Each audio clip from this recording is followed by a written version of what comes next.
What's going on, guys? Welcome back to a brand new video, and today we are starting a brand new UFC Undisputed 3 career. However, we'll not be doing episodes for this career. The entire career will be shown in this one video. I plan on doing this layout more often. It depends on how well this one performs. I often find that with the careers, the first video does really well and the last few don't do as well, so people lose interest. So I thought, instead of throwing the whole 47 odd fights in for a 21 part series, I would set certain goals with fighters, new styles, unique ways. I will do somewhat of a story commentary over it and not show you guys the full fights because the video will be like 6 hours long. And that is the way you guys are going to see. I'm not going to do this intro every time, but I hope you guys do enjoy it. If you do, drop it a like, subscribe for more. Let me know what you guys think of this career. And without further ado, let's get into this career and this new style of Undisputed 3 career videos on the channel.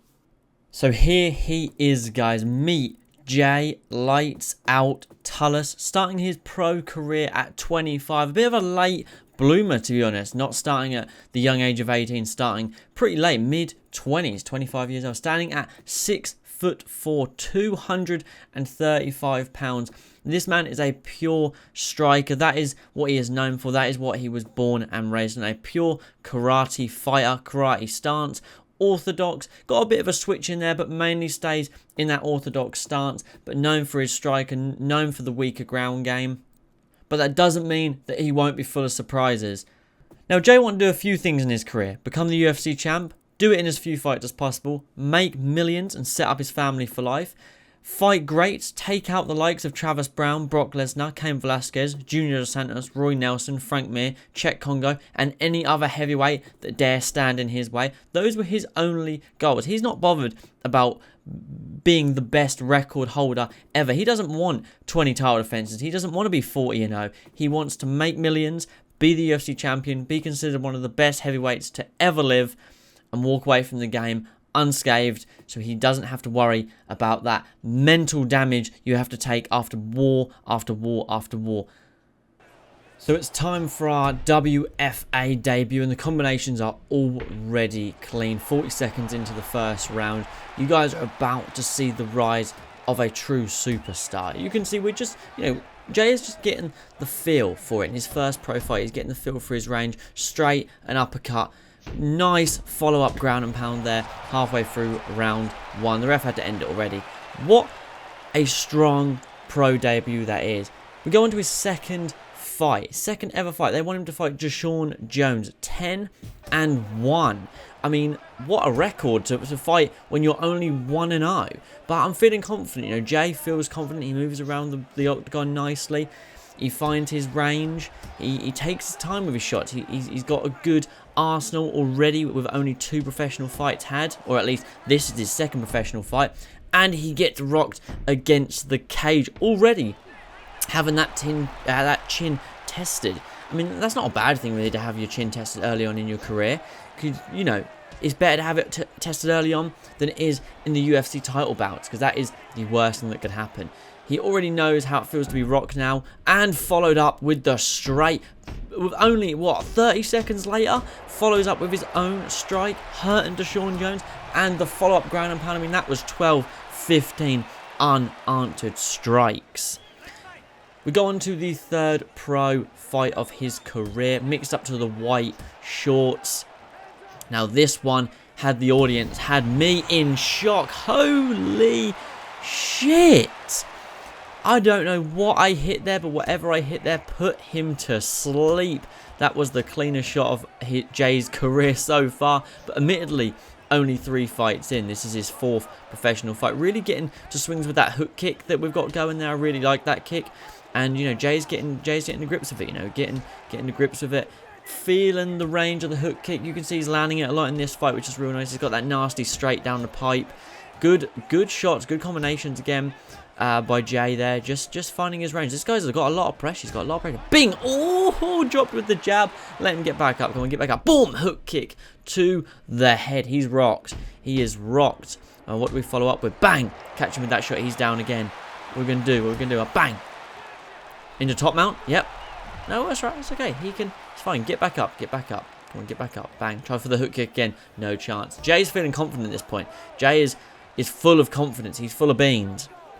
He's ready. We've not yet left the first round, and I don't intend on leaving the first round yet. We are just watching this man struggle. Oh, a little bit of taunting, a little bit of taunting. Hook kick, but blocked. Fair play.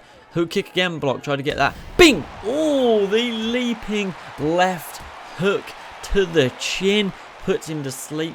That is 4 finishes, all inside the first round. Now we go to schedule our 5th pro fight, and we already get a UFC contract against Kevin Hall. I mean, he's known for good striking, he's known for wrestling, so no challenge. He's trying to fight us in the clinch, they're trying to bully us a little bit. We're definitely feeling the strength difference between me and Kevin Hall here. He is a strong guy.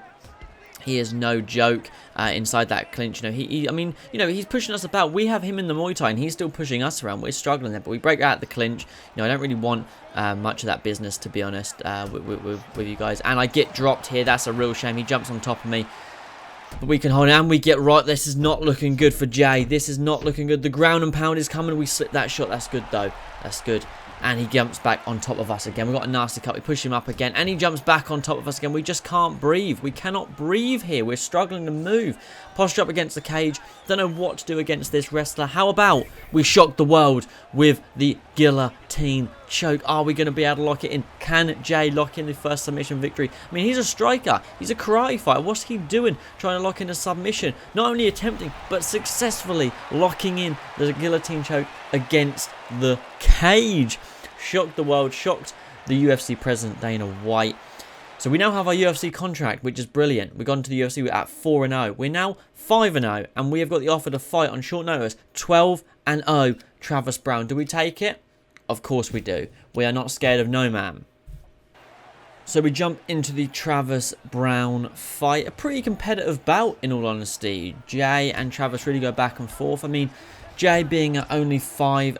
I mean, 4-0 when joining the UFC is pretty incredible, to be honest, Whereas Travis Browne at this point is 12-0, undefeated heavyweight, rising through the ranks.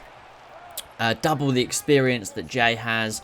A very, very competitive bout. And a little spoiler, but the first man to ever take Jay into the second round. So, no shortcomings from Travis Browne in this bout.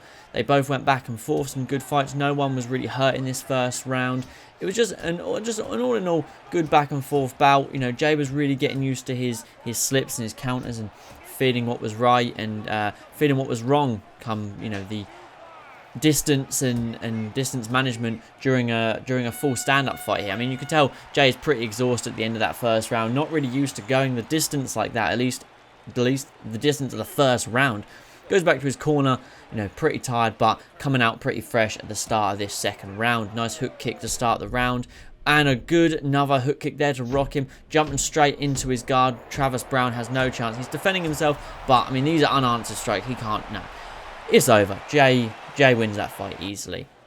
We then go on to absolutely demolish Sean McCorkle here. I mean, this is just absolutely no contest. Literally, bang.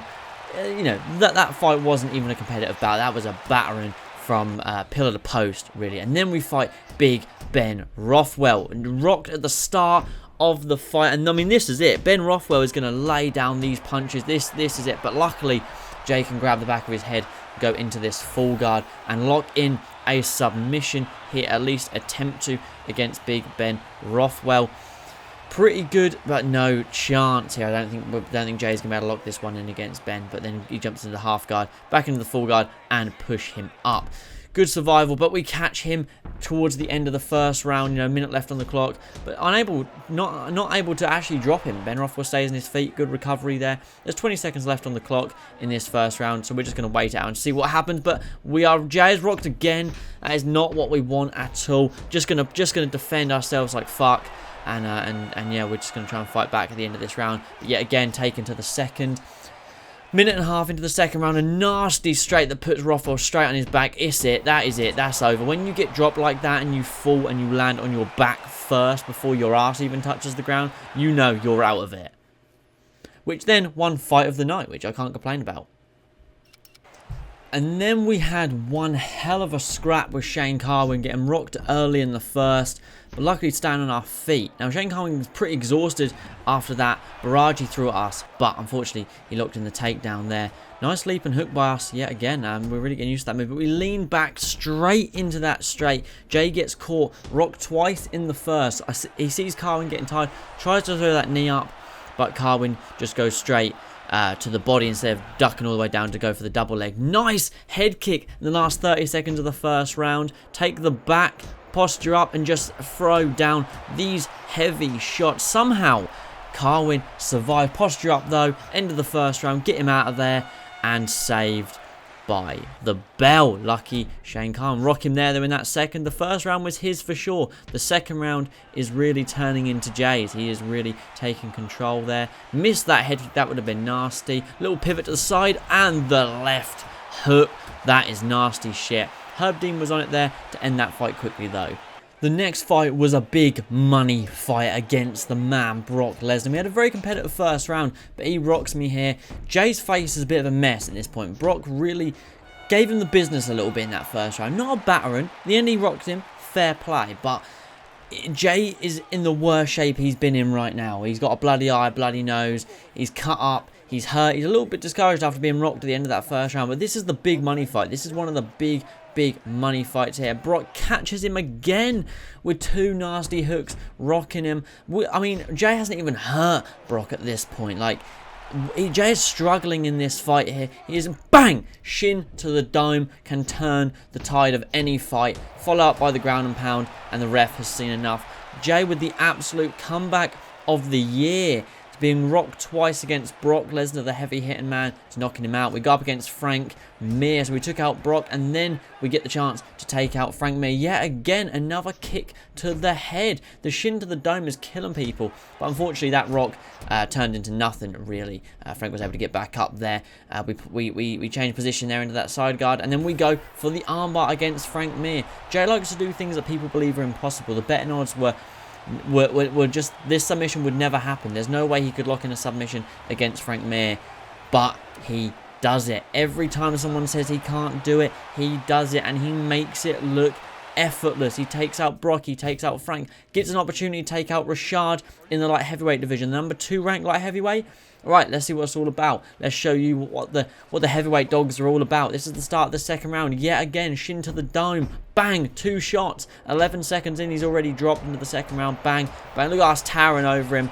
No way a man at 205 beats a man who's naturally 235 pounds. It's not going to happen.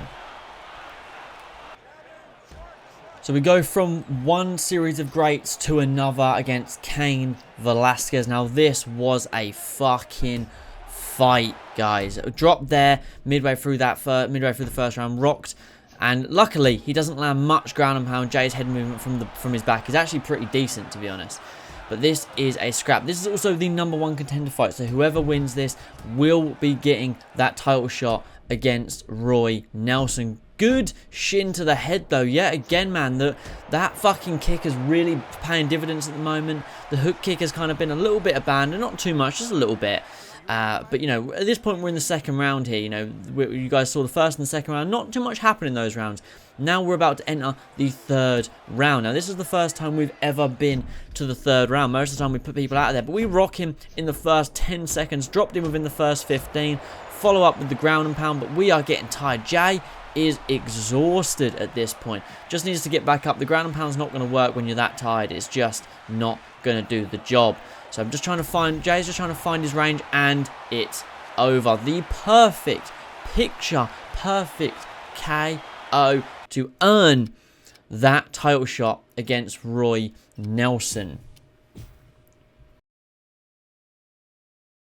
Next up, our main event of the evening for the UFC Heavyweight Championship of the world. First up on the scale, the challenger.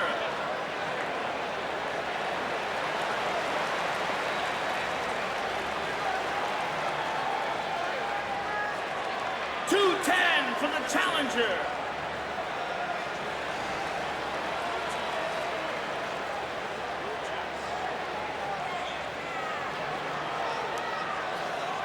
Next to the scale is the defender.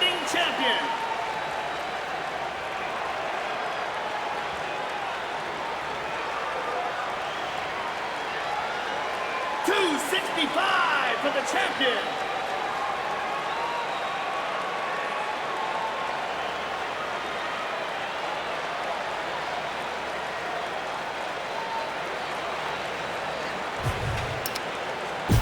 All right, here we go, ladies and gentlemen. This is it, the main event of the evening. You do not want to miss this fight, folks.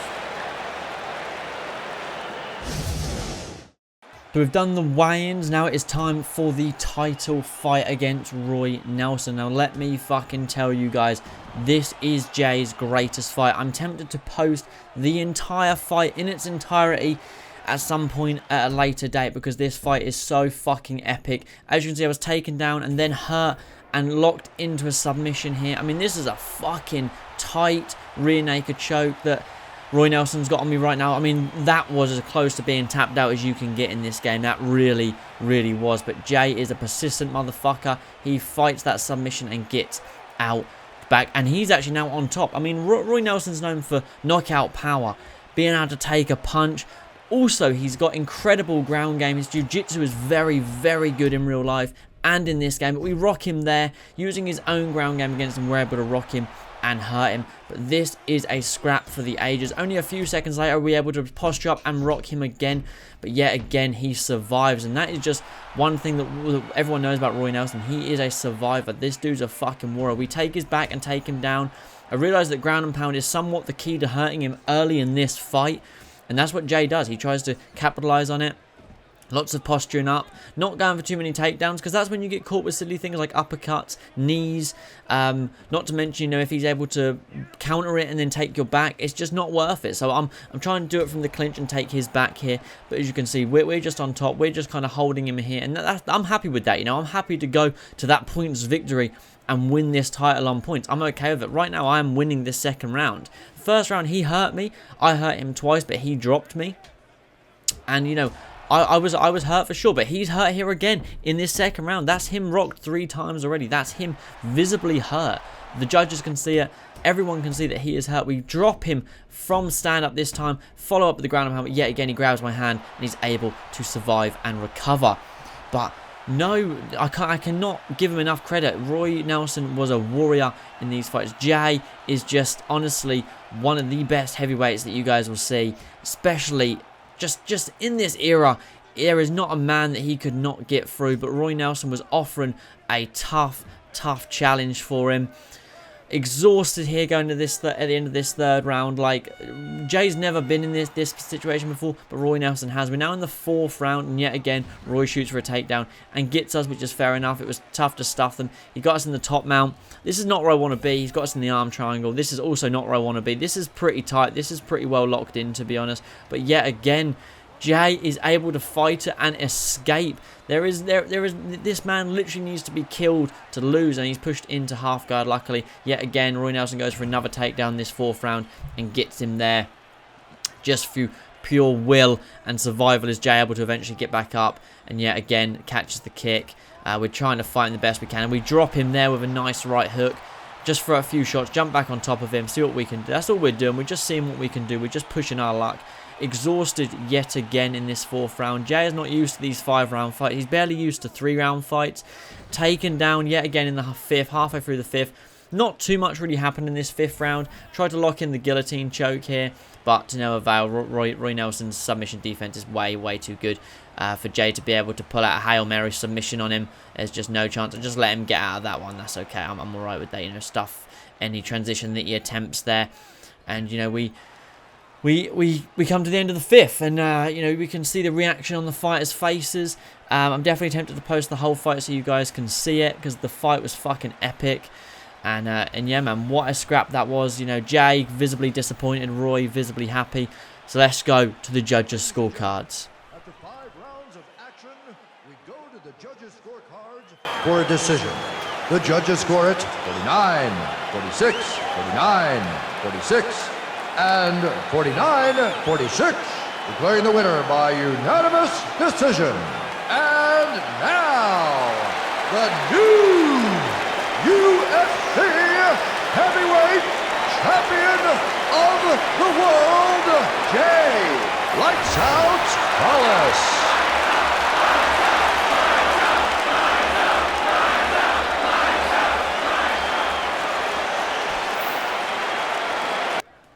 And now we move on to title defenses. First up is Junior Dos Santos. Pushed us through to the 3rd round, so all credit to him. But yet again, that back head kick is just the most vicious thing in Jay's arsenal, without a doubt. I mean, there is not a man that can withstand that kind of shin to the dome.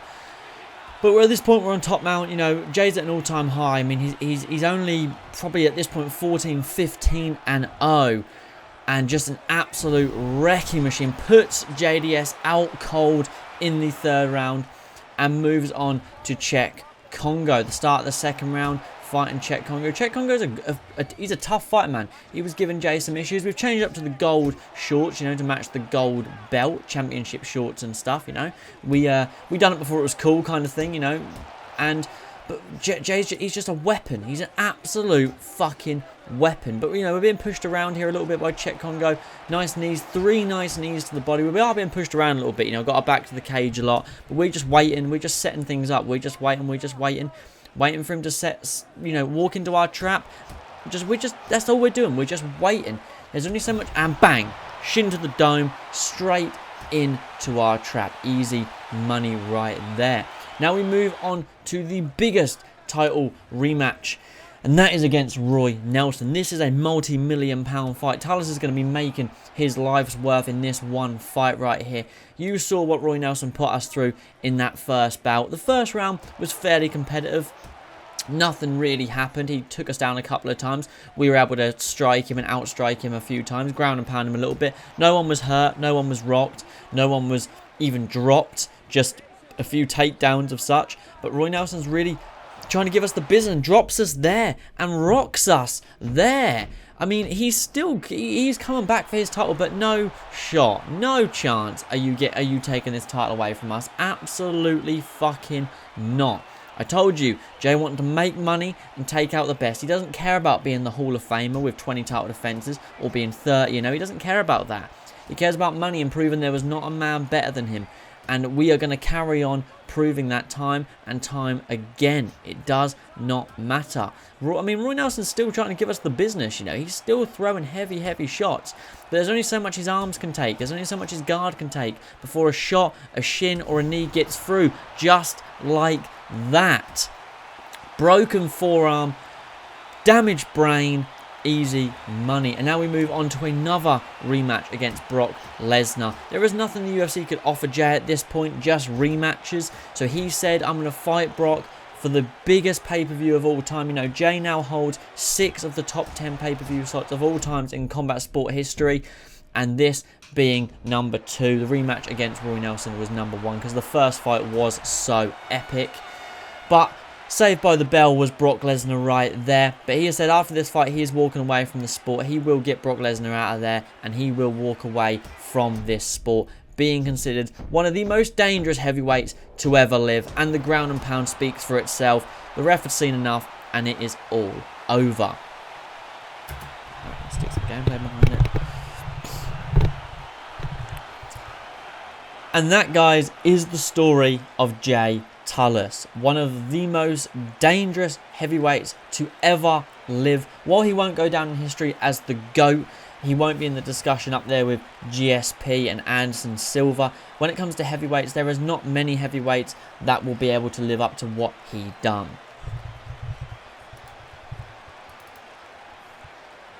At 18 and 0, the UFC heavyweight champion with 4 title defenses, joining the UFC at only 4 and 0, starting his career at only 25, quite an old age for a combat sports star, and retiring at the age of 29, all within 4 years, taking out Travis Brown, Shane Carwin, Ben Rothwell, Brock Lesnar twice, Cain Velasquez, Junior Dos Santos, Roy Nelson twice, Czech Congo, Frank Mir, and Rashad Evans. He knows that he can go down in history as one of the only fighters who's ever finished every man he's been in the ring, in the octagon with, at least once, as well as taking out the second best light heavyweight in the world just for fun and just for money. But I hope you guys have enjoyed this story and this career mode of Jay Talus. Let me know if you guys want to see more. Let me know about weight classes, fight style, you know, where they're from, ethnicity, things like that, because I've done quite a few English. I've done a Russian one. Jay Tullis was from Miami, Florida. Let me know if you guys want to see one. Maybe I'll try and create one of you guys and put a story together like that. Not everyone will be as clean as Jay Tullis. Some people will face losses. Some people will not win that title, but it will always be good fun to watch. And I hope you guys enjoyed this new layout. And yeah, I will catch you guys in the next one. Peace.